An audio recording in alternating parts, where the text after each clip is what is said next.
This game right here, this is my favourite gacha game. As you can see, the clothes, they suit her fantastically. There's no need to change those. So, this game really respects my time, and I really appreciate that. The dailies, this is all you have to do. Log in the game, you don't have to go to that's like 10 seconds. Approve a policy, about 20 seconds. You order at the cafe, like 10 seconds. And then you just do your daily stamina. You are done. And that is amazing. But it's not just that the game respects my time, it's that there's actually content I actually want to do. So this game is a roguelike. It's a roguelike card game basically. So as you see, there's like a weekly progress here, and you've got all these little things that you can change for upgrading your tech tree, which will allow different occurrences to happen when you're progressing through the game. And this game is all about occurrences. So, you have this ridiculous thing here, which basically says, oh, this is level 116, this is the amount of stuff you're going to get from it, and this is all the random rubbish that's going to make it very difficult. And the way this game is balanced, quote unquote, is that the better you do, the harder it gets later on. Because you will keep refreshing into new chaoses, which are higher level.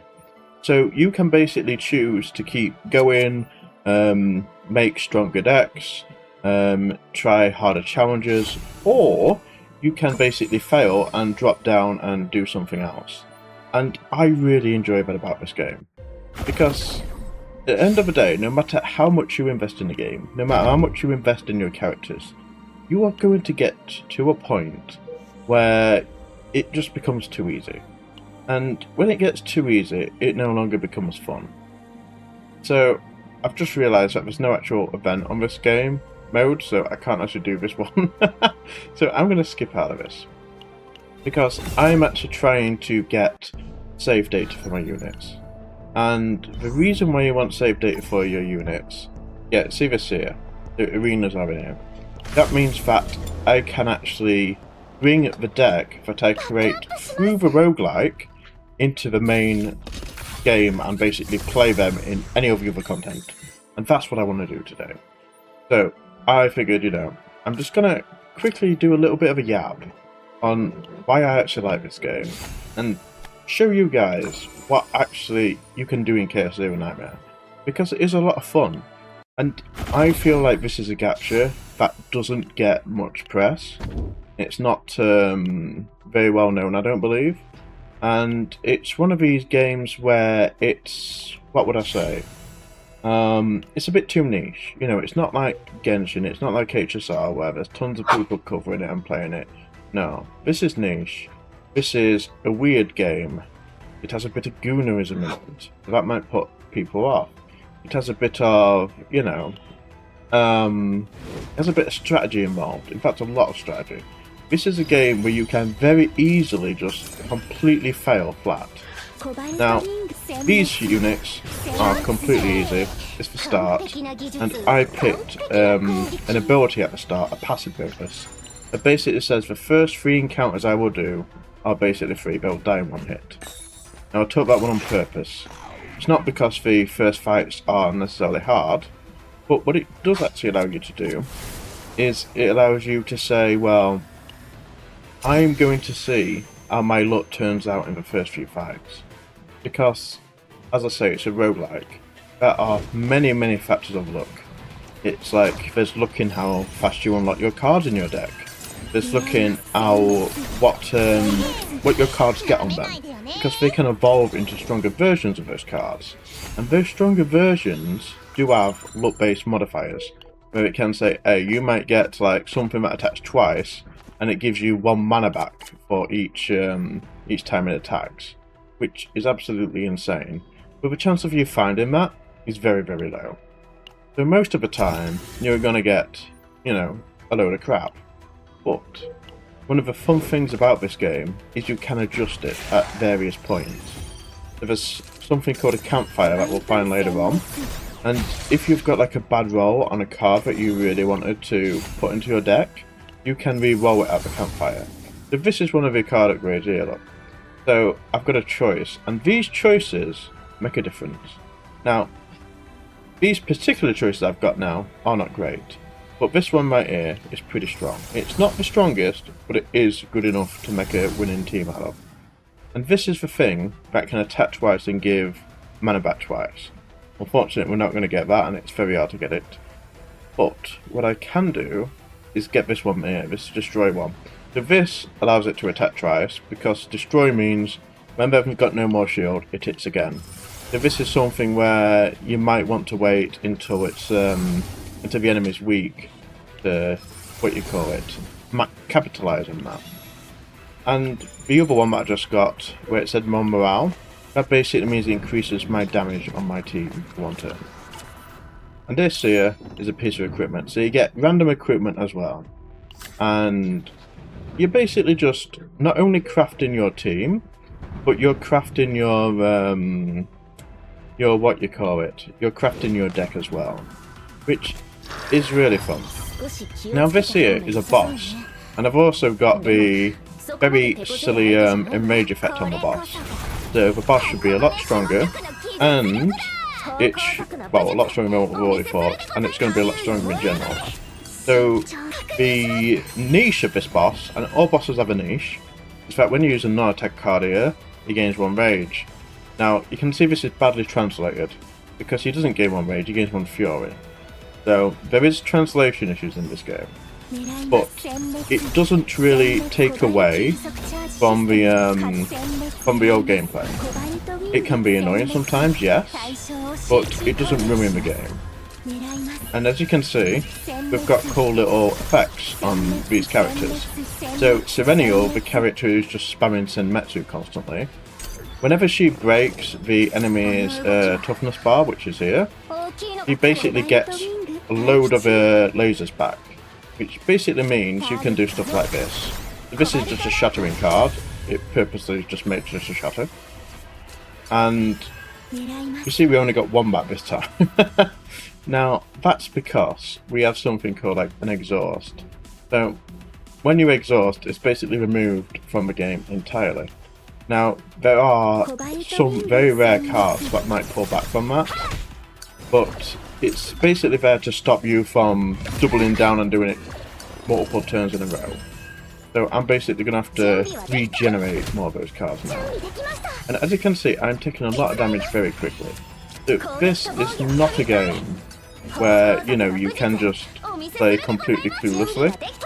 You are going to want to pay more attention when you're playing this game. And that is one of the highlights to it for me.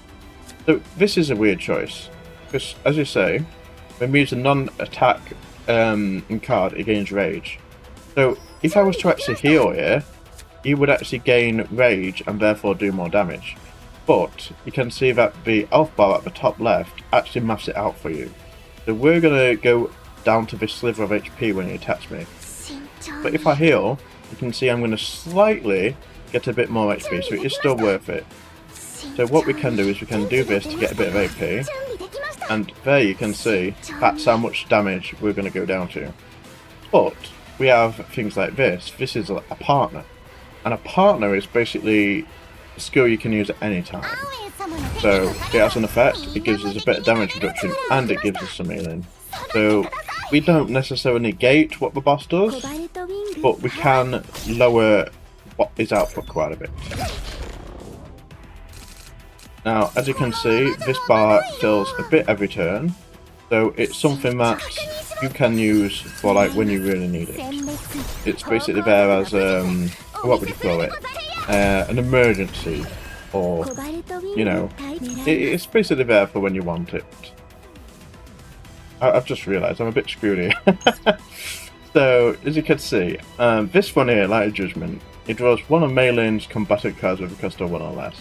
Problem is, we've only got this card in the deck, and that's a 2 cost, so it won't draw it. And Shining Core is not on Maylin. Shining Core would allow us to win here, but unfortunately, I'm not very lucky. So, I guess this is a good example of, you know, how this game goes in general. Sometimes you are going to do well, sometimes you're just going to get screwed. And it is a lot about...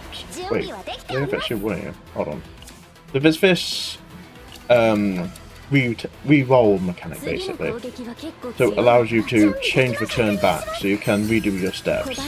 Now you are limited to how many of these you can do a day, but it does give you, what you call it, it does give you a chance to correct your decisions. So if you did do something really stupid, you've got a chance.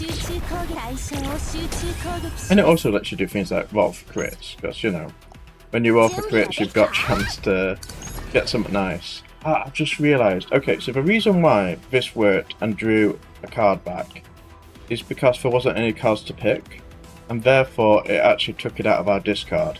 So it put the discard pile back into our draw pool. So that's what happened there. But I think I'm still dead anyway, so I think I'm just going to take the hell. So let's just show you what happens when you die. So each character has like a sanity gauge, which is this like purple thing you see here. And when that goes down to full, they basically break.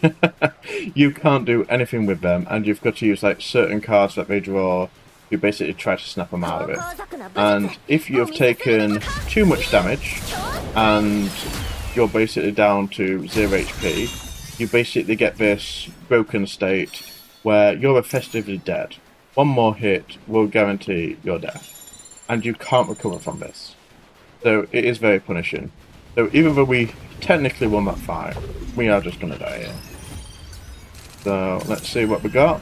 Yeah, so this is what you would play to try to get out of the corrupted state, but I can't because we're just already pretty much dead. So let's just see the animation when we game over.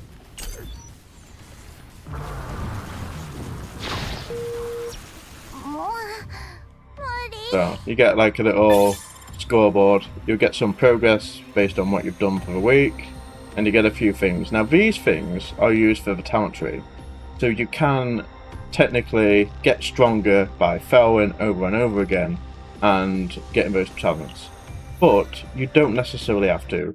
I just took a pretty hard difficulty challenge, so I think it was like 110 or something. This one's like 88, this one's a lot fairer, so I should have probably done this one. But that is one of the nice things about this game, that you can just do that. Another thing that's quite nice about this game actually is the amount of summons. Oh my god, you get a decent chunk. You don't get a massive ton of them, but you do get a decent chunk. I do think you get a lot more than things like Kenfield. Probably similar to HSR Genshin. But what I do like about it is that all these limited characters, well not limited characters, these characters here, they actually go to the standard banner after they disappear. So I can look at, let's see, here look. So Haru, Yuki, Chizuru, Naja and Nine. These characters were previous characters that could be pulled, and now they're just on standard. You can just pull them randomly. You've got like a 300 selector here, which I think I unlocked at like, what, month 2 of playing the game? That's really nice. And as you can see, I've got so many constellations of these characters, because the game just gives you tons of pulls, and I've got 85 standard pulls just waiting. I've got 18 on the actual banner, and I've got a ton of gems. So if we have a look at the shop, so I haven't bought any of this, but I have bought this. Now, if we look at, where is it? Oh, I need to buy these. I would have forgot. Okay, that's my bad. But what I was trying to show you is, oh, I need to buy these too. Yeah, check your shops. The monthly shop is actually pretty good. Wait a few of these. Okay. I will find it eventually. It is here. So it's 160 per summon, so I could buy another 265 summons on the featured banner. Now, you might think, oh, that's really good, every character goes to standard, but there isn't.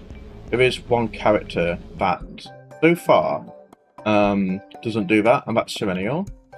So this character is broken, and they made her broken on purpose. She's fun to play, but she was basically obtained through limited currency. Now this limited currency costs the exact same as a normal pull, so there's nothing stopping you from saving for him, but she was a limited banner, which means she only appeared for like 3 weeks and then you cannot get her again. So just something to keep in mind, that if you want the really overpowered characters, they can come out at random times and they're only available for like 3 weeks. This game's been out for about 3-4 months now, I think, and we've only got 2 anneals so far. So we're probably due for another one, to be fair. But yeah, I just wanted to make a quick video on why I actually like this game, and you know, just show my opinions of it, because I think it's really good. It's not your typical gacha game. It takes a bit of thought, and even if you do everything right, you can still die. It also has like a spiral abyss kind of thing in here, where you do like this basically resets. It's not difficult. It's nothing like Memory Chaos or Spiral Abyss in terms of difficulty. It's just like endgame refreshing content. And this is another one. You've got like a Pacific Chaos. So this is the roguelike mode, but just for the event. And the event lasts for like 2 months. So we get one of these every 2 months kind of thing. It comes with a few bosses that we can do, and there's also like a leaderboard where you can really try hard and you can take your best decks into here and, you know, try to face the best players in the world on a what you call it, a leaderboard. So it is what it is. Some people might like that. The story for this game, pretty bad, not gonna lie. This story here, it's basically just talking through tech boxes. Let's see. It's kind of like your typical anime filler kind of thing like this. You see, it's not exactly engaging story. It's just going to be, oh, you're just going to look at a waifu on the screen who's going to talk to you. That's about it. So, yeah, I think I'm done rambling. This is just a ramble, really, about Chaos Zero Nightmare, and I think it's good. So, let me know. Let me know what you think to it. And, you know, maybe you haven't seen it and you're willing to try it now. Bye.